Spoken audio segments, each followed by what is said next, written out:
What is going on, everybody? It is your boy Baddog back with another New York Giants video. Just want to say thank you guys and girls so much for watching. I really do appreciate it. If you could do me a favor, hit that thumbs up button down below. It helps out the video more than you know, and you guys and girls have been killing it with that, so I really do appreciate it. Hey, leave a comment. Let me know what you think of the video. Let me know what you think of the topic. Give me your opinion on the topic, whether you agree or disagree with me. I always appreciate you leaving a comment. I do read pretty much every comment that is left. And like I said, whether you disagree or agree, it's all good, man. As New York Giants fans, we're not always going to agree on everything. But one thing I do know that we do agree on is we want what's best for this franchise. Right now, this franchise is certainly not giving us their best. There's no doubt about it. It's been a tough year for the Giants. It has been a tough few years for the New York Giants. Since 2017, they're the worst team in football. And since 2017, I saw a stat today, the Giants have a .257 winning percentage at MetLife Stadium, by far the worst in football. And just when you think things can't get worse, here comes the injury bug again. This time it claims Andrew Thomas, who landed on the IR yesterday. Now, I didn't get a chance to make a video about it, so I'm doing it now. But he hits the IR. He's out at least 3 games. And this is terrible, man. I mean, listen, I understand that injuries are a part of football. And we are decimated with injuries right now. And I know some people keep talking about, oh, how can Daniel Jones do this? How can Daniel Jones do that? Listen, man, there are quarterbacks that deal with injuries and they somehow find a way to succeed. I'm not saying that Daniel Jones doesn't have that. I'm not even saying that the injuries are excuses, because they are fact. We are beat up. But through the first 3 games of this season, for the most part, this team was healthy. Saquon Barkley was there. Daniel Jones didn't have a concussion. Darius Slayton, Sterling Shepard. Evan Ingram wasn't there, okay? But Kadarius Toney was there. Kenny Golladay was there. For the most part, they were healthy. The offensive line, you could say the offensive line wasn't healthy, but we didn't think the offensive line was going to be very good anyway. We were taking a big chance, and the offensive line wasn't nearly as bad as we thought they would be. Were they good? No. But they were not disastrous the first 3 games. We were 0-3. We could only muster 2 touchdowns against the Atlanta Falcons, who had given up 80 points the first 2 games of the season. So this is why I have a hard time with, oh, we're injured, Baddog. We're injured. We can't play when we're injured. Then when Slayton and Sterling Shepard got hurt in game 4, we were able to win that game. But Daniel Jones threw for 400 yards. There was no Nick Gates there. So you can't tell me that, oh, the injuries are the only reason that we have not succeeded. This just isn't a good team. It's just not. Do the injuries help? Absolutely not. What the injuries do to us is this. When we're a completely healthy team, or for the most part healthy, the Giants are able to compete. Didn't win a lot of games, but they could compete. When they're decimated with injuries, we got no chance. That's really the difference. So we're able to compete and not win when we're healthy. When we're not healthy, we got no chance. So it's just tiring being a Giants fan, man. It is. It's rough. I'll be here all year. I'll be here all next year. I'll be here to the day I die rooting for the Giants. It's what I do. I've done it for 37 previous years. Year 38 is no different.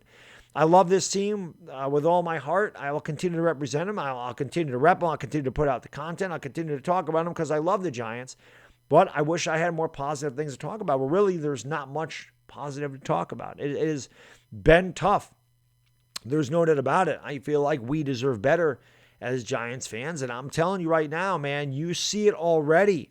You saw it in that Rams game. You know, you go back and look at the audience. You look at the stadium. They celebrate the 10-year anniversary of our last Super Bowl, and there's about 20,000 empty seats. Now, maybe them people were in the bathroom. Maybe they left at halftime because the game was already decided and we were down 28-3. Or maybe they just didn't show up to begin with. I don't really know what the deal is. But if the Giants keep putting out this inferior product year in and year out, you're not going to see anybody show up to that stadium, because I've talked about this a number of times. The best way to get to an owner is by not going to the games.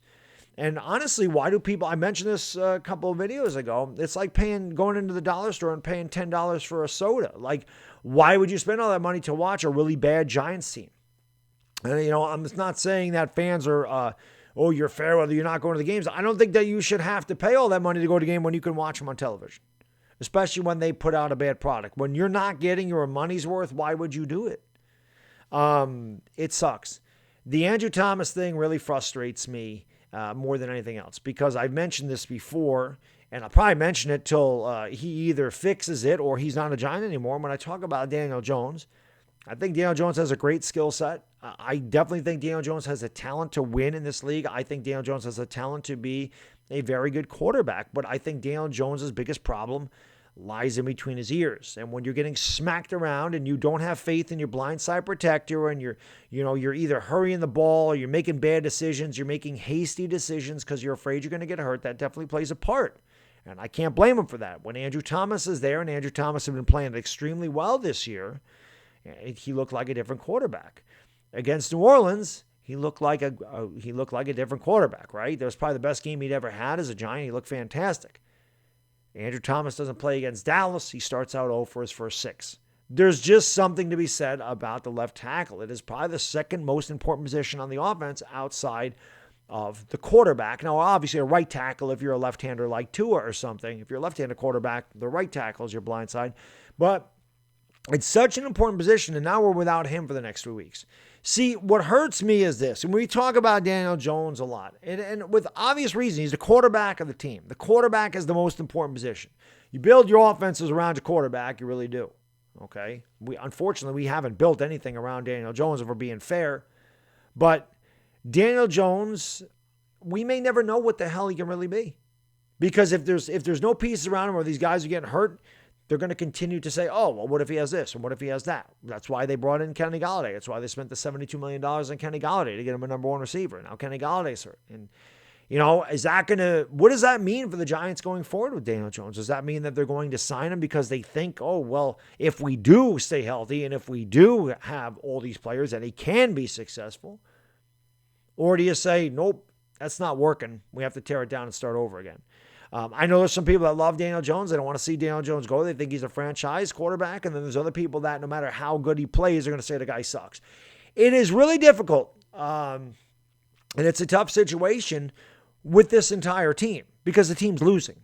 If the team is winning, if we were 5-1, if the record was reversed and we were 5-1, you wouldn't hear nary a thing about Daniel Jones. You wouldn't hear nary a thing about Dave Gettleman. You wouldn't hear nary a thing about any of the injuries. You really wouldn't hear anything. You would just talk about the wins. That's why statistics, they can be extremely misleading. There is these people, and again, I'm not saying Daniel Jones is a great quarterback by any stretch of the imagination. He hasn't proven that yet. He's extremely inconsistent, which is what I mentioned after the game in New Orleans, that he has to be consistent. He has not shown a propensity to be consistent. He just hasn't been consistent. When people mention Jalen Hurts, they just talk about the statistics. They talk about the 300-yard passing games. They don't mean anything. Most of Jalen Hurts' stats come when the game's already decided. You have to be able to look at a quarterback for what he is on the field and the decisions he makes outside of the statistics. Because there are people that tell you Daniel Jones probably should have thrown a couple extra touchdowns this year, maybe 2 or 3 extra touchdowns that were dropped. He also could have thrown an extra couple of 2 or 3 interceptions that were also dropped. So you really have to take everything into consideration. You have to sit there and look at everything that's going on. But this year is just, it's rough. It is wearing me down. I'm not going to, like I said, I'm not going anywhere. I'm going to continue to talk about the Giants because I love them. But it's been rough. It's been rough on the fan base. And there's a lot of apathy going on for the New York Giants right now. That is a word that, you certainly don't want to hear when it comes to your sports teams. Apathetic, apathy, whatever. When you're losing interest, there's no more enthusiasm for the Giants.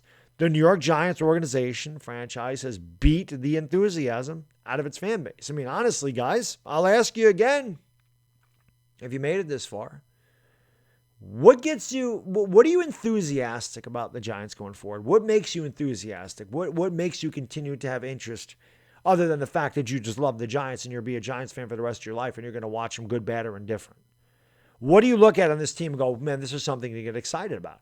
People say Kadarius Toney played 2 games and now he's hurt. Well, he played 2 good games and now he's hurt. So really, is this all we have to build on? Is a guy that had a couple of really good games and looks extremely shifty in the open field? It's tough. I don't know what the answer is. I wish I did. There's so many things that this team needs. I thought we filled some of those holes in the offseason. It's obvious we didn't. We have very little depth, and that comes from very poor drafts. That's just how it is. You draft for depth. You build your team with the draft. You don't build it through free agency. You add pieces.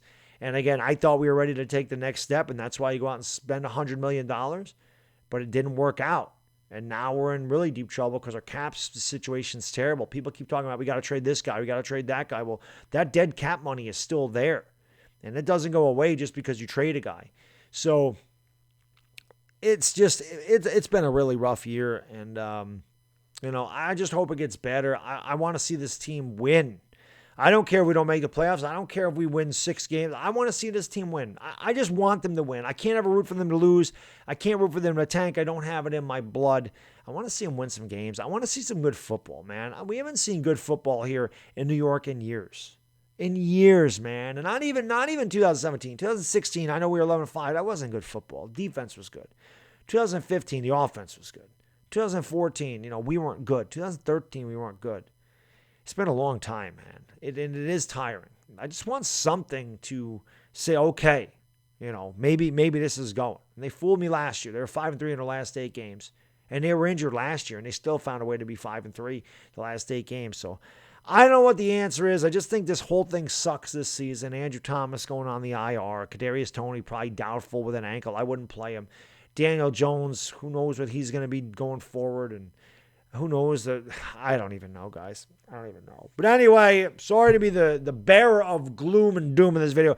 But if you made it this far, thank you so much for watching. I really do appreciate it. As always, hit the like, hit the subscribe. Make sure you leave a comment. Let me know what you think. Is there any way to get out of this for the New York Giants? What can we do?